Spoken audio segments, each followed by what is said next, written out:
Uncharted 1 starts with Sir Francis Drake's quote, saying that a lot of great things have a beginning, but true glory is when everything is continued and remains great until the end.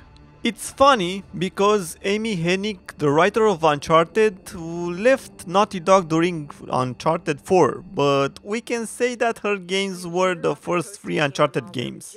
I just finished playing all the Uncharted games, some of them for the second time, because I wanted to remember the whole story, from start to finish. Let's start with Uncharted 1.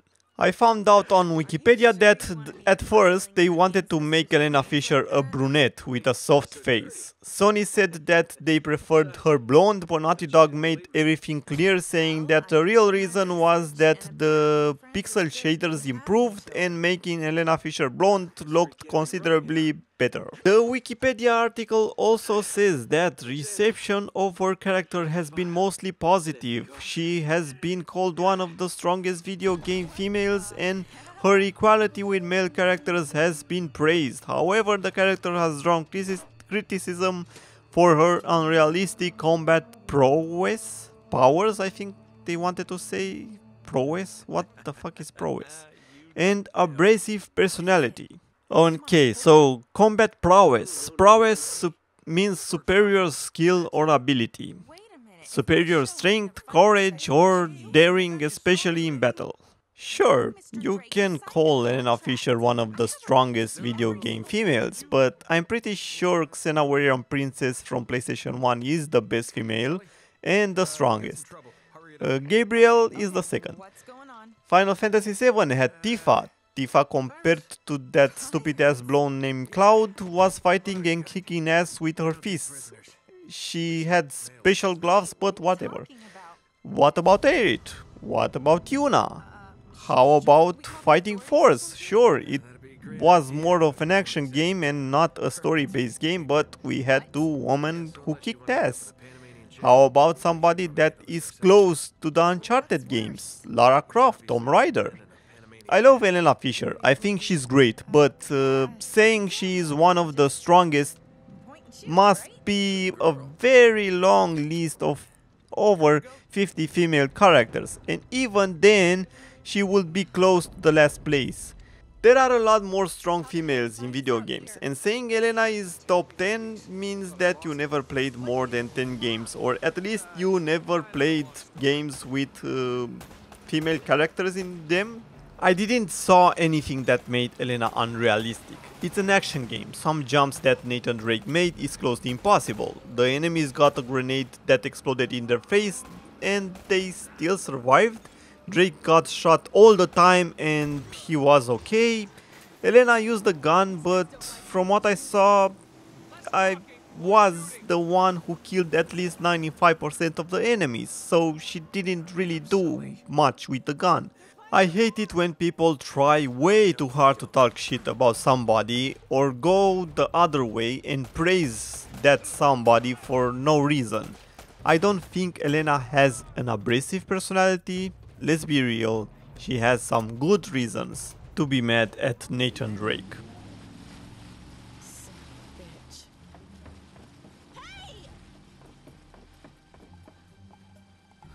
Should have seen that one coming. Anyway, Uncharted 1 doesn't go too deep into the character story, we just see Nathan Drake and Elena Fisher having a romantic moment at the end of the game. So let's go to Uncharted 2. Uncharted 2 is the game where you play the intro part of the game 2 times.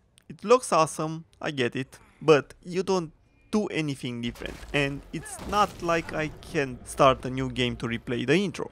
I understand they worked a lot for this part and they probably wanted people to play more than 3 minutes for something that took months to create, but it loses some of the magic when you already know what will happen, what will break and so on. Anyway, it's not a big deal, but it was a strange decision for a game design. In part 2 we also meet Chloe Fraser, and it's strange because we have no idea what happened to Elena. Uncharted 1 ended like a fairy tale, where everybody lived happily ever after, but in Uncharted 2 it's like everything was restarted from zero.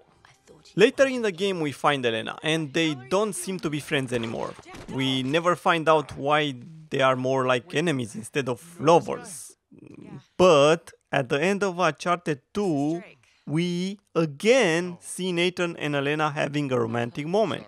Yeah, I understand. I talk way too much about the romantic part of the game, but what do you want me to say? Because the action part of the game is awesome, and you know it. It's hard to explain it. And that's the point of the game. You have to play it to feel that action, to feel that excitement, that adrenaline rush. Let's be real, the Uncharted games are more about action and puzzles. Most of us play the game to feel like we are part of the action, to discover history's secret and to see beautiful places from around the world.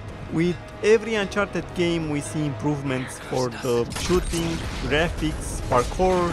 So yeah, I think the game was made to feel like Indiana Jones more than anything else. The romantic part and the character's story, I think it's second place, or at least that's what I felt. Don't get me wrong, the game has a beautiful story, but you have to play more than one game to understand the story. And even if you play all the games, there are still some things that are not explained. For example, the enemies. It's not like Batman where the villains can have their very own movie. In Uncharted, the enemies are there to make Nathan's Drake job harder.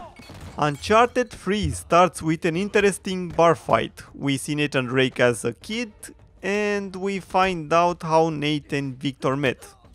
Just like in the other Uncharted games, we see Elena Fisher, and again, for some reason, they are not that romantic with each other. But who cares? Because this is the first and only game where you can throw the grenades back at the enemies. I don't understand why they didn't use this mechanic anymore, because it was fun. If it was too overpowering, then maybe make it harder to use instead of deleting it forever. But guess what is not deleted, and you can find it in every Uncharted game. The romantic ending with Elena Fisher. I'm really sorry about your ring. No, it's alright. I swapped it for something better.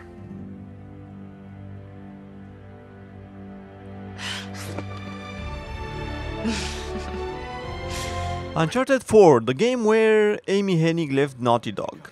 She didn't talk much about it, but it was mostly because she had a different point of view for the future of the Uncharted games. For the very first time, the Uncharted game starts with Nate and Elena together.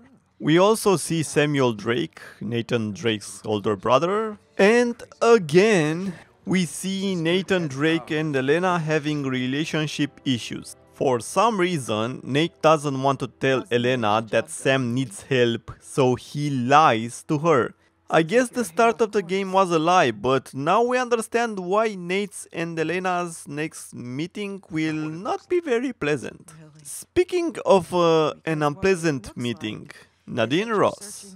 Druckmann said that when introducing a new character to the lead character concept artist, she would always ask, what if it was a girl? For real? That's how Druckmann writes his characters? He asks the lead concept artist and she always asks back, what if it was a girl? That's all you need for character development? So in the original game, in the end, Nate has a son, not a girl. In the part with the mansion, it should have been an Englishman, but again, he asked the concept artist and she said, what if it was a girl? Wow, such smart, such big IQ. Neil also said, you have some sexist focus testers who were really upset by Nadine beating up Drake and really upset at the end when it was Nate's daughter.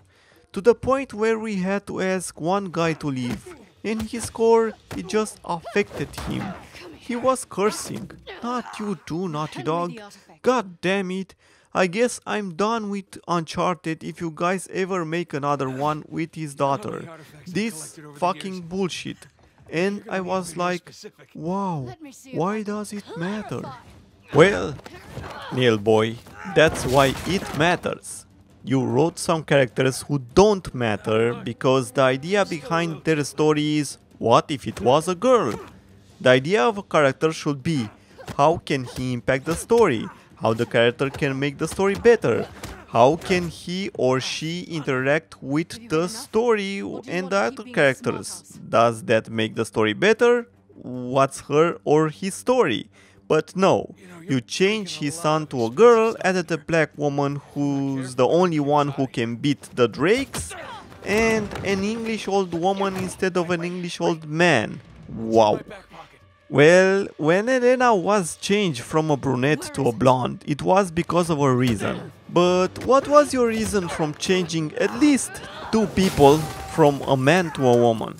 Instead of talking with the testers, understanding them, asking them to write down why they don't like the changes, you just make them sexist focused testers and fire them, or at least make them unwelcomed. You call them sexist focused testers and I bet you know nothing about them. You just throw them out because you see them as useless tools. But they are not useless tools. They are real humans. But you don't care because they don't like your made up characters from the game.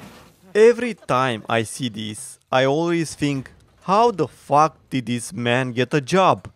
What if it was a girl? Oh wait, it was Amy Hennig. I guess real life doesn't apply when Neil Druckmann is the one having to sacrifice his job. Anyway, back to our story. Nathan Drake was in all kinds of fights with all kind of people, but because this time is a black woman somehow is a different story. No matter what button I press, it didn't matter because it was like pressing the wrong button all the time. Something that only happened when fighting against Nadine. Nathan Drake is not a man who has never been in a fight. I saw some idiot say he took a break, so that's why he had his ass kicked. Go tell that to any professional fighter that took a break from fighting. Tell him how you can kick his ass just because he retired. See how that goes for you. If you know how to fight, there is no way you will forget everything if you retire for a few years. Drake was fighting other people during the game and I didn't see him having problems with them. What was the question that the lead concept artist asked, Neil?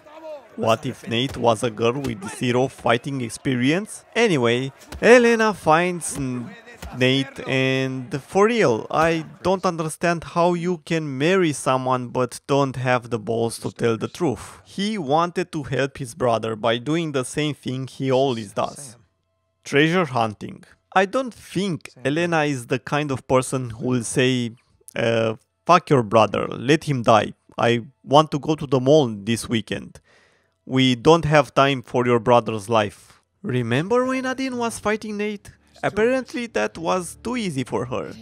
She can fight Nate and Sam. Sam, who was in a very shitty prison, where you had to know how to fight to survive. It doesn't matter, everybody is equal, except the normal enemies. They are just toys that you kill for fun, and Nadine is more equal than anybody else in the game. Look, I played Lara Croft, Bayonetta, Fate from Mirror Edge, Yuna in Final Fantasy X Part 2. I like to play games with badass girls who kick men twice as big as them, or even bigger. It's not about that, it's about Uncharted, a game where Nate did pretty good in all kinds of fights, but now, no matter what you press, you lose. But only when you fight Nadine. My real issue with Nadine is that they cared so much to show how easy can Nadine kick Nathan's ass that they forgot to give her a story, a personality. She's just like the other enemies in Uncharted, somebody you will forget because you know nothing about. She was clearly forced into the game, just so they can say they had a badass black woman, but that's all. I just finished Uncharted 4 and Lost Legacy, and I can't remember anything about her. She likes to kick ass and she hates a lot of things, I guess. In the Uncharted 4 ending, we see that Nathan Drake and Elena are older and have a daughter that's also interested in exploring stuff. So what's the issue with this? I know it is supposed to be a son, but I don't care about that. If you pay attention to her, she is a copy-paste from The Last of Us Part 1. Fine, I understand that Sarah and Ellie are kind of the same, but for real now, did you have to take that and put it in Uncharted? You really can't write a character in other ways? I guess everybody loved Ellie and Sarah from The Last of Us Part 1, so why not copy paste and put them in all your future games, Naughty Dog? She's not ready for it. Ready for what? All that crazy shit in there? Language. Yeah, language. Sorry. The Lost Legacy. Say what you want, but The Lost Legacy is supposed to be DLC for people to understand Chloe and Nadine's story better. They instead made it as a new game and is the only Uncharted game that didn't evolve in any way. In every Uncharted game you see some improvements, better mechanics, better graphics, new action, more locations. The Lost Legacy is more like a washed up version of Uncharted 4 because it clearly didn't have the same budget as Uncharted 4, and I understand there is some new places, I mean locations, and you can say that you see some new action, but whatever, it's clearly not the same level as you see from Uncharted 1 to 2 to 3 to 4. And maybe that's why it's not called Uncharted 5. Even so, I kind of love to play as Chloe. This is a game where Neil Druckmann wasn't a writer, and I can see that. The fighting scenes didn't feel forced, even if Chloe was fighting at the same level as Nathan Drake. Like in every Uncharted game, the enemies are there to get their ass kicked, so nothing changed. You see different animations for Chloe, but it's still like playing Nathan Drake, but with a different skin. Whatever, I don't really want my games to be more realistic or stuff like that. I just want them to be fun and, I don't know, a little believable, I guess. Because in this game, like I said, I don't really care. I like that Chloe is so badass and Nadine, whatever. My problem with the last game was that it clearly was kind of forced. I would love to see more creative combat that is made especially for woman characters instead of replacing a woman with a man, what Neil Druckmann does and what we see all the time in movies. Why not give women their own identity, their own style? Can't you make them more flexible, inventive, strategic? Do they always have to be a man with a woman's skin? I think The Last Legacy did a good job with a little girl in the shop, with Sam, with Chloe, but Nadine felt like she didn't belong in the game, like a little sister that you don't want to take to the store, but your parents forces you to take her. She's angry all the time, she doesn't seem to have any kind of character development.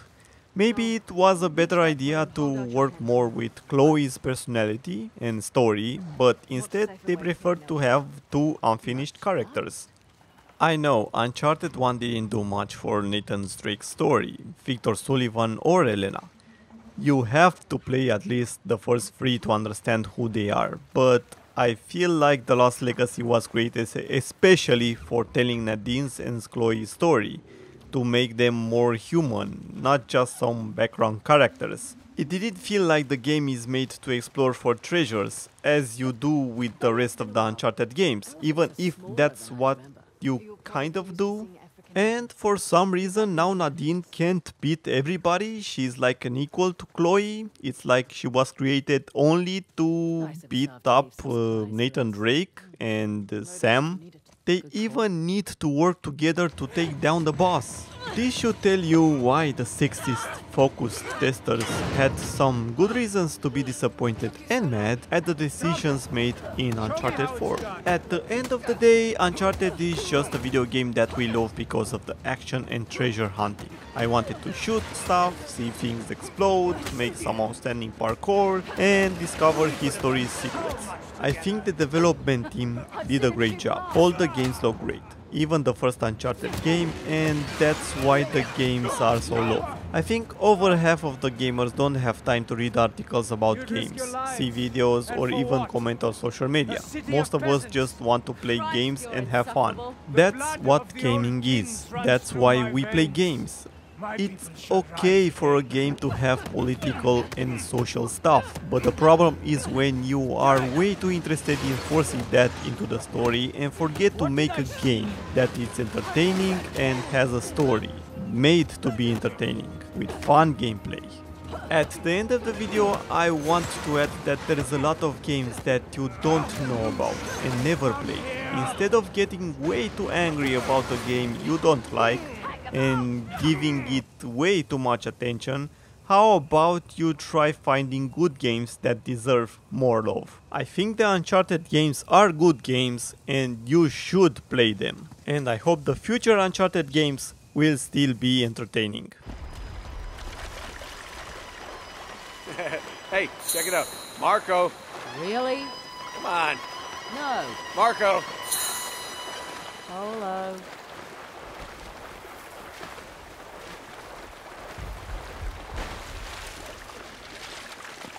Fish out of water. You are so unprofessional.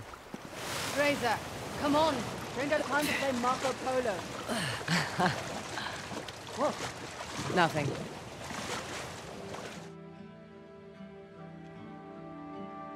We could just don't ruin the moment.